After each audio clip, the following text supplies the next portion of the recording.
Dayo Odeyingbo and Will Fries leaving in free agency. Daniel Jones, the perfect competition for Anthony Richardson. We touch on this and much more on today's free agency primer on Locked On Colts. Let's get to it.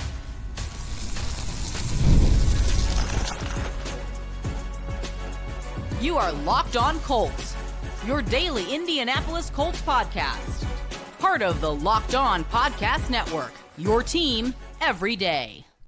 Thank you all for tuning in and making us your first listen of the day. This is your daily podcast covering your Indianapolis Colts, part of the Locked On Podcast Network, your team every day. Hello, everyone. My name is Zach Hicks, your resident film nerd of horseshoehuddle.com. And our credentialed Crocs on the ground, Jake Arthur, is not here today, but don't worry, we have a fun show planned for you. We're essentially going to be doing a Colts free agency primer on today's episode. And by that, I mean we're going to go through all the elements of free agency for the Colts, and I'm going to tell you guys what I'm hearing, what I'm guessing, kind of, what the overall vibes are, what Zach's gut feeling is when it comes to the Colts in free agency this offseason. So to close out today's show, we're going to talk about what the Colts' actual plan of attack might be when it comes to free agency this year. We're also going to touch on the quarterback carousel and really look at what the actual options are for the Colts in free agency. But first, we're going to talk about these internal free agents, maybe some potential cap casualties that we look at with the Colts, and what kind of moves they can make before free agency officially kicks off early next week. So let's start off with those internal free agents. And I think a great place to start is obviously with the two biggest names hitting the market for the Colts this offseason in Will Fries and Dayo Odeyingbo. Kicking it off with Dayo Odeyingbo, he has had a lot of love from national media guys of late. I've seen Tom Pelissero's report saying that Dayo might get upwards of $16 to $20 million per year on the open market. And yes, that is a little bit of a high price, but that's the nature of free agency. Players get overpaid when they hit the market. And yeah, it's an overpay for Dayo, but he is a 25-year-old pass rusher with outstanding traits, who has 11 sacks the last 2 seasons, who's led the defense in pass rush win rate the last 2 years.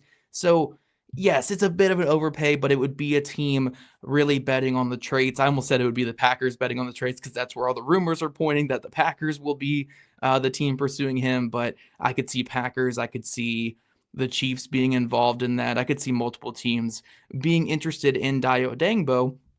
And as a result, I do think it seems increasingly unlikely that Dayo will be back with the Colts. I just don't know if the Colts are going to be willing to hit that $16 to $20 million per year marker for him, especially when they're paying Kwity Paye that 5th-year option this next season.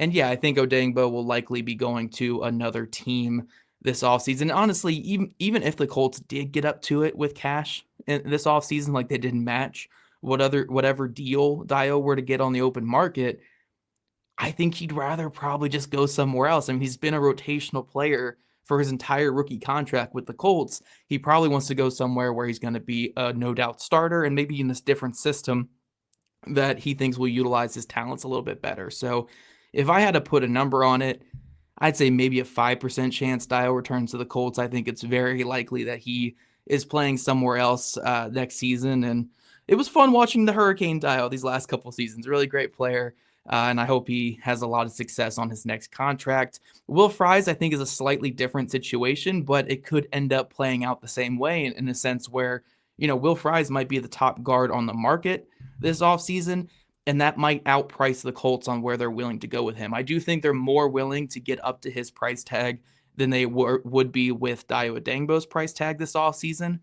But again, there is a situation where, say Fries gets up to like $16, $17 million a year, I don't think the Colts go for that type of contract with Fries, especially considering where, and I say this as the biggest Will Fries supporter out there, he's really just had 5 games of very high-level play. He's had a couple of sporadic high-level performances in the past, but it really wasn't until this past season that you were seeing the high play, and then he got hurt in the middle of this breakout campaign. So I think the Colts would be comfortable paying him anywhere in that 10 to 12, maybe $13 million per year range. But we'll see if another team goes above and beyond, and if the Colts are willing to match that contract. I do think Will Fries returning to the team is more 50-50 than a Dayo Odeyingbo. But again, it is still up in the air if Will Fries will be back because that contract could get out of hand. And the Colts currently just don't have a ton of money to play with. I know they can move some things around, but again, I do think Fries is a little bit more 50-50, but we'll see if that ultimately ends up with him coming back to the team. Speaking with the offensive line, going into free agency, the Colts have 3 starters up in the air when it comes to Ryan Kelly at center. He's hitting the market. Will Fries, we just mentioned, and right tackle Braden Smith, who left the team for personal reasons in the last month of the season. We don't really know the timeline on when he'll be back with the team. We don't know if the Colts will retain him at his current price tag or if they will restructure his contract. Gosh, that was a mouthful for me. So we don't know what's really going on with that Braden Smith situation. If I had to guess what the Colts are doing with offensive line this offseason, they know that they have 2 starters in the wings in Matt Gonsalves and Tanner Bortolini. So I'm guessing the Colts are going to try to bring back one of those 3 offensive linemen in Kelly, Fries, or Smith. And I think their plans go, Fries is plan A. We want Fries back. If we can't get Fries back, then restructuring Braden Smith is plan B. And then the ultimate fallback is Ryan Kelly at plan C. And obviously, Gonsalves and Bortolini move around a little bit depending on who comes back. Like if Fries comes back, Gonsalves at right tackle, Bortolini at center. If Smith comes back, Gonsalves at right guard, Bortolini at center. And then if Kelly's the one who comes back, then Bortolini at right guard, Gonsalves at right tackle. So I do think we'll see one of those 3 offensive linemen come back for the Colts, but I'd be shocked if we see more than one.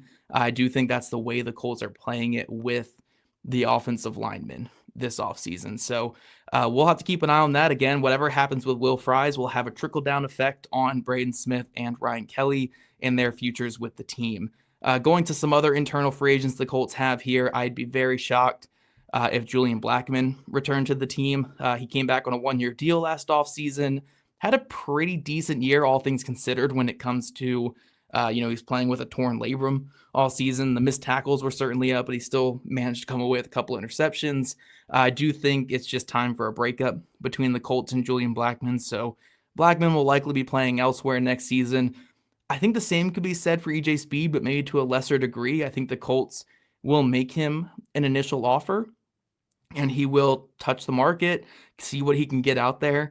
And I could see a situation where he comes back to the Colts. I just don't think it's very likely. I think I'd put that below 50% as well. I don't think EJ Speed will be back with the Colts, but I'm not going to close the door on that one. I think the door is still slightly open on that, where with guys like Julian Blackmon and Dayo Odeyingbo, I think the door is practically closed on those 2 guys returning to the Colts. So yeah, a lot of changes coming to this Colts team, especially on the Colts defense.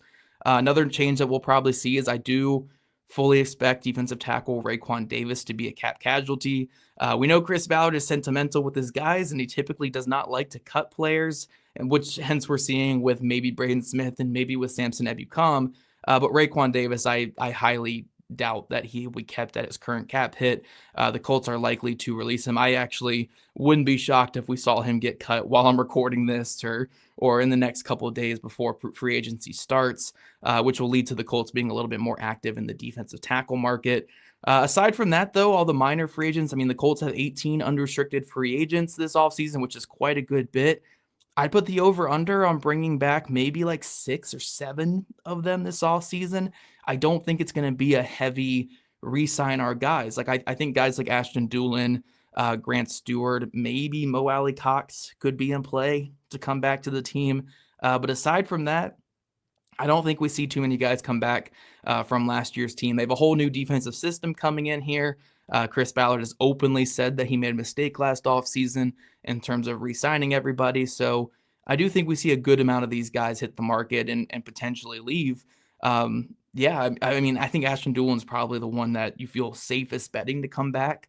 But aside from that, I do think a lot of these guys hit the market and ultimately end up in different places. So again, to kind of just put all that together real quick, I do think that Fries and Odeyingbo are just going to get some pretty massive contracts. I think Fries has a decent chance of coming back. Odeyingbo's likely gone. Blackmon and Speed probably gone. And then when it comes to the offensive line, I think one of the 3 guys returns, with Will Fries being the top option and Braden Smith being the secondary option. So that's what the Colts are dealing with internally here. They have a little over $30 million in cap space.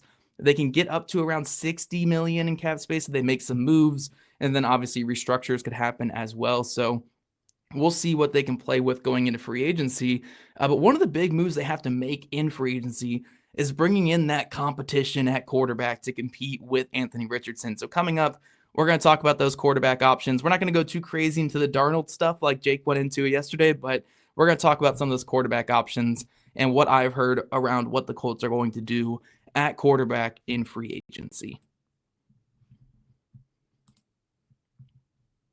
But first, you've probably heard of Chewy. They really do have everything you need to keep your pet happy and healthy. Whether you're shopping for food, treats, or even pet healthcare, Chewy makes it fast, easy, and affordable. With over 100,000 products from all your favorite brands, Chewy has everything your pet needs, from food and treats to toys, beds, and grooming. It's not just for dogs and cats either. They got supplies for birds, fish, reptiles, and small pets as well. Chewy also makes it easy to manage your pet's health with prescriptions, telehealth vet visits, and even in-person vet clinics rolling out nationwide. AutoShip is a game changer as well. You can set up automatic deliveries for food, treats, and any essentials that you need so you never run out. You can easily change or cancel it at any time. I feel like at least half of the toys I have sitting around my house, just the pile of toys sitting around my house for my dog, has come from Chewy. He loves it, which means I love it, and that means that you guys will love it. So definitely check out Chewy. Chewy has everything you need to keep your pet happy and healthy. And right now you can save $20 on your first order and get free shipping by going to chewy.com or clicking the link in the description. Save $20 on your first order with free shipping by clicking the link in the description. Minimum purchase required. New customers only. Terms and conditions apply. See site for complete details. Alrighty, Locked On Colts everydayers, my favorite little everydayers out there. We're here talking Colts free agency. In segment 1, we talked all about the internal free agents and what the Colts might do with some of those internal guys. Now we have to get to the next step of offseason, and that is that quarterback competition, or that backup quarterback, however you really want to view it. The Colts have been very adamant this offseason about adding another quarterback to the room. I mean, obviously, there just has to be another playable option in that room because quarterback Anthony Richardson has not been healthy through his 2 seasons. So at the bare minimum, there does need to be somebody in that room capable of playing football for the Colts next season in the case that Richardson goes down, in the likely case that Richardson goes down with an injury. But Chris Ballard has been very adamant on it being more of a competition, more of bringing a guy in here to compete and start. I do think a little bit of that is lip service to push Anthony Richardson to be blah, blah, blah, work hard and all these things and all that stuff there.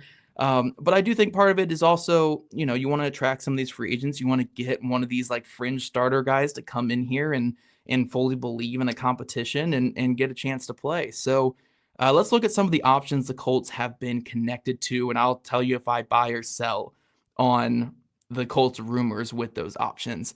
The first big one is Sam Darnold.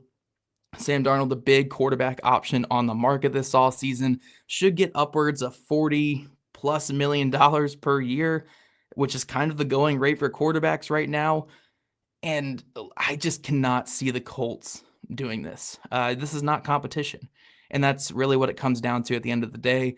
If the Colts have been so adamant about getting competition in for Richardson, if you're signing Darnold, he's not signing for competition. He's signing to start after what he just did last season with the Minnesota Vikings. And I just don't think this is the way the Colts are going to go. There have been many prominent voices like Adam Schefter and Daniel Jeremiah trying to link Darnold to the Colts, but I just can't buy it. I really can't buy it. This to me seems like agency speak, trying to link a team with a quarterback need to a free agent guy just to kind of drive that price up a little bit. But I just don't see it happening for the Colts this offseason. So, yeah, Darnold had a good season last year. He has his warts. I don't think he's much of a franchise quarterback, but he's probably an upgrade over Richardson. But is he enough of an upgrade to give up on the project completely? Probably not. So, yeah, I just don't see the Colts going that route. And honestly, I could say the same thing kind of applies to Justin Fields, a quarterback who, look, I know he hasn't had the best run of it in the NFL at this point, but he's shown some flashes. He's a former first-round pick. He's only 25 years old. And that's going to get him $20+ million per year on the open market from a team like the Steelers, from a team like the Jets. those teams really want him, and they're going to pay him like a starter. So again, going after Justin Fields, you're giving up on Richardson, which is fine. Like, if you guys want to give up on Richardson, that's fine. Go sign one of these guys here. But we can't sell it like a competition if you do sign these guys. Like, if you do sign a Justin Fields to a 3-year contract, then you probably got to trade Richardson and just give up on that whole competition thing. It's more so just Fields' job. So I just don't see the Colts going that route. I think they truly want that competition / backup here this offseason rather than a bona fide starter. So guys like Fields and Darnold, I just don't see being in play for the Colts. Now, the one rumor I am kind of buying when it comes to the Colts, unfortunately, very much buying this one, is the Daniel Jones rumor for the Colts. I do think Daniel Jones is very much in play for the Colts.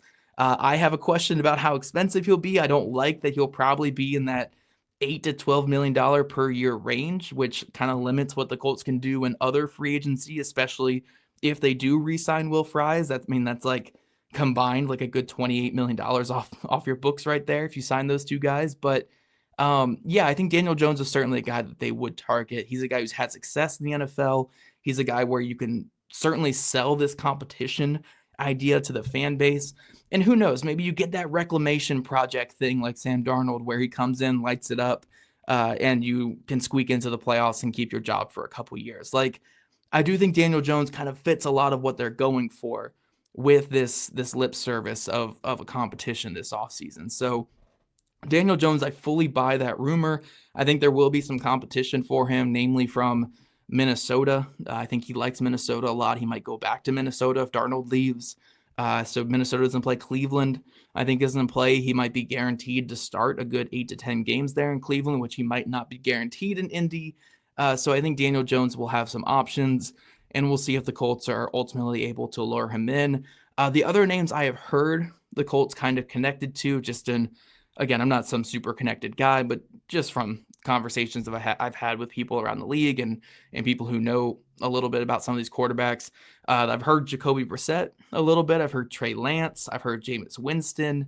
Those are kind of the names I think the Colts are looking at if they can't get Daniel Jones. Now, can you sell anybody on those guys being competition for Richardson? Probably not. But aside from Daniel Jones, there's not really anybody out there that is competition outside of maybe taking a guy in the draft. So yeah, we might see them go the draft route if they can't get a Daniel Jones, but I do think we'll also see them bring in a guy like a Brissett, like a Winston, like a Trey Lance, that can kind of operate the offense, maybe have a little bit of fun with this team. Maybe, in like Trey Lance's case, be like a buy low guy that maybe can become something. But I think those are more of the realistic options if they can't get Daniel Jones. I've heard Trey Lance is really interesting because it lets them keep that QB running game going. If Richardson were to miss time, and I think that's something they're very much intrigued by. That was one of their better aspects of their playbook last season. So, if Richardson were to miss time, you have a guy like Lance who can do similar things there. Now, he is kind of a similar passer to Richardson without even the flash that Richardson gives you. But again, more of a buy low option there as your backup. Brissett, definitely a team guy that everybody loves. And Winston has had some good flashes in the past. So nothing really to get excited about with those three guys, but those are the three names I've heard the Colts connected to if Daniel Jones doesn't work out. So to kind of summarize all that, I think Daniel Jones is likely in terms of the Colts will pursue him. I don't know if they'll land him, but I do think they'll be interested in him. And then if they can't land him, I do think Jacoby Brissett, Trey Lance, Jameis Winston, those are names that make sense for what the Colts are looking for. Whereas a guy like Justin Fields, Sam Darnold, even like a Russell Wilson or Aaron Rodgers, I don't think those names necessarily make sense for the Colts, and I just don't see those ones happening. Those guys are coming to places to start. The Colts aren't looking for a starter. They're looking for competition / backup. So that's kind of my read on the situation.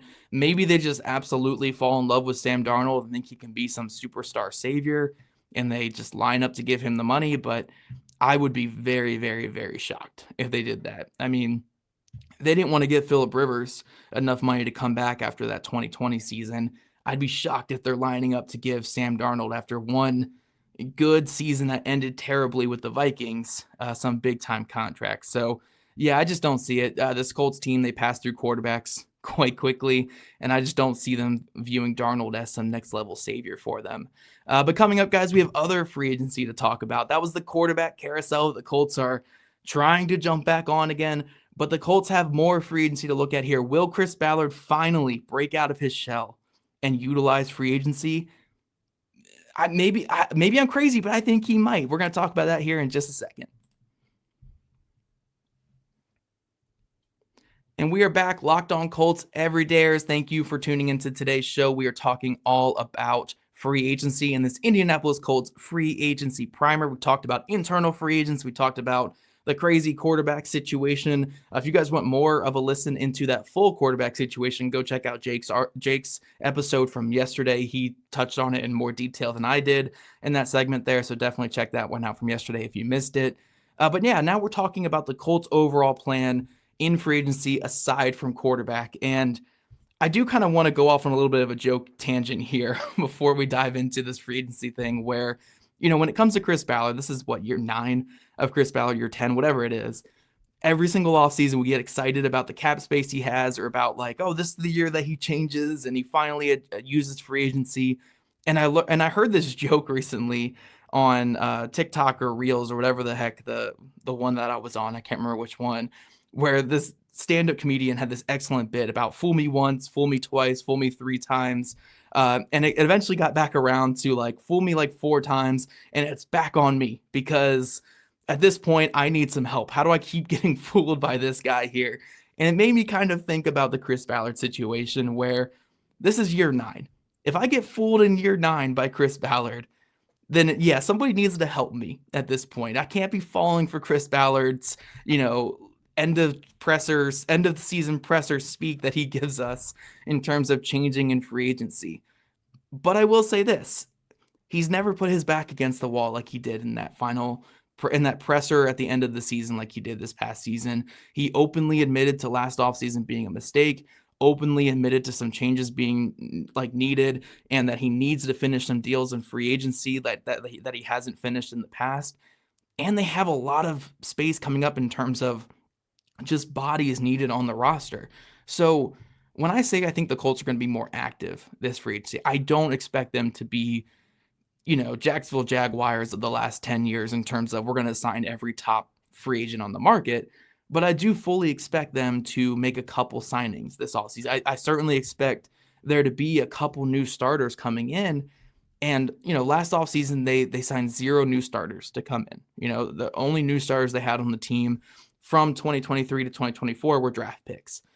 I think this year we see at least 2 new starters coming in free agency, and I think it could get up to like 4 or 5 even. But I think 2 at the very minimum are certainly coming in free agency this offseason. So yeah, let's talk about kind of what their plan of attack might be when it comes to free agency. And I think they're going to hit defensive back pretty hard. I think especially at outside cornerback, we have not heard many glowing remarks about the outside quarterback room from Chris Ballard or even Lou Anarumo since the offseason has started. Now, we haven't heard many negative things about the players out there, but we certainly haven't heard Anarumo or Ballard come out here and say like, oh yeah, Jalen Jones is a perfect fit for this new system, because that would be lying. I mean, I've done a lot of work at this point on what Anarumo likes at their cornerback position, and he likes big, physical, and fast corners. The Colts don't have a big physical and fast outside corner on the roster. Jones is big and physical. He's not fast. Womack is physical and fast. He's not big. Juju Brents is big and physical, but not fast and not healthy at the same time. So they really need someone who fits their mold of corner. And I do think free agency is the big place where they're going to attack that. I fully expect San Francisco 49ers corner Charvarius Ward to be their biggest target in free agency. We'll see if they can cross that finish line, as Ballard says, and get him to come to Indy. But I fully expect that to be a guy that they're in on from minute 1 of free agency and until he signs with either the Colts or someone else. I do think they're going to be in on that conversation. He's just a guy who fits every single thing they're looking at. And look, when it comes to outside corner, Chris Ballard has thrown resources at this position in the past. He spent, 3 second-round picks in his career at outside corner.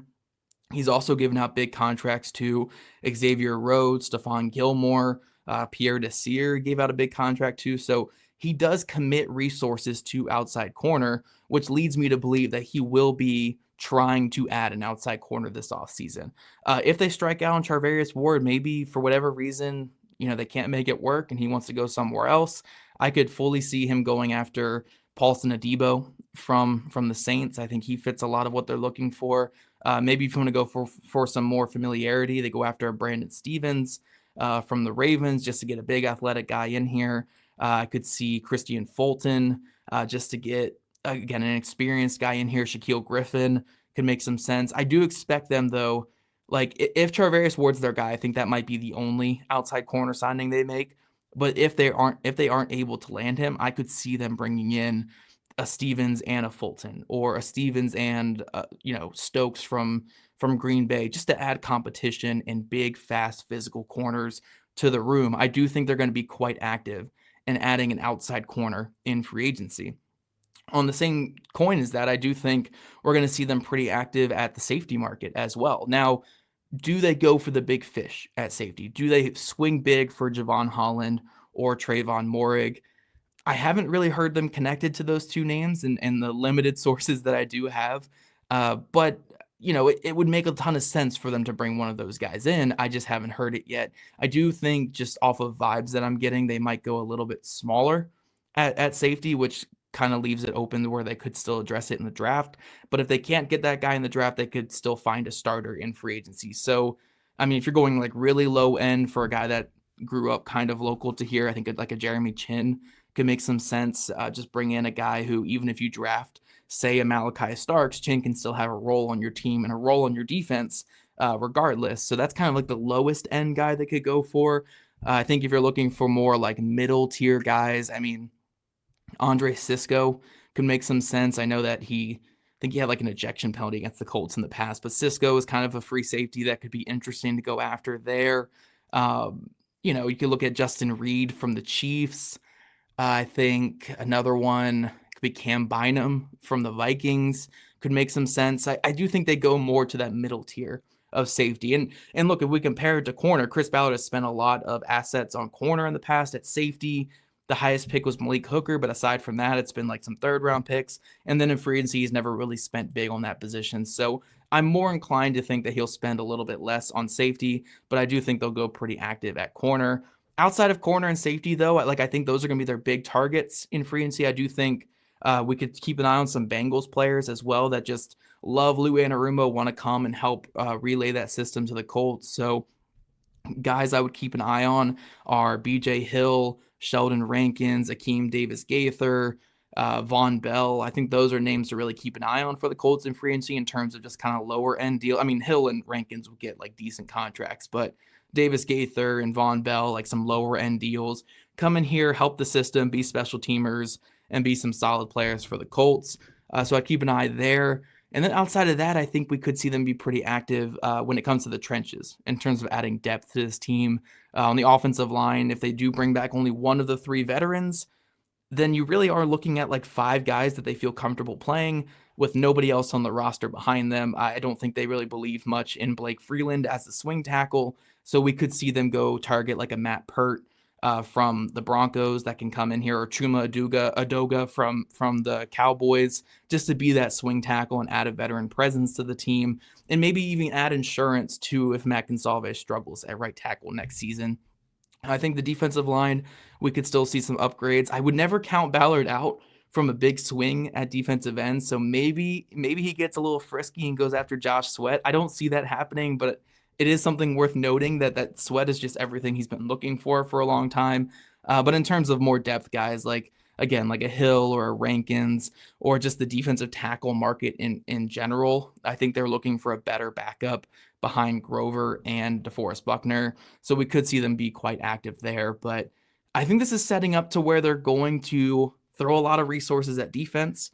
I think they'll address the trenches a little bit, and then they'll go into the draft with some gaping hole at tight end with not many solutions there, which will kind of lead us to who the obvious pick will be at 14. But I think that's how they approach free agency this year. I don't think it's going to be some massive display of wealth and signing everybody, but I do think like their perfect free agency would be nabbing a guy like Charvarius Ward, grabbing a mid-level safety to start as well, and then shoring up some depth at defensive tackle and offensive line.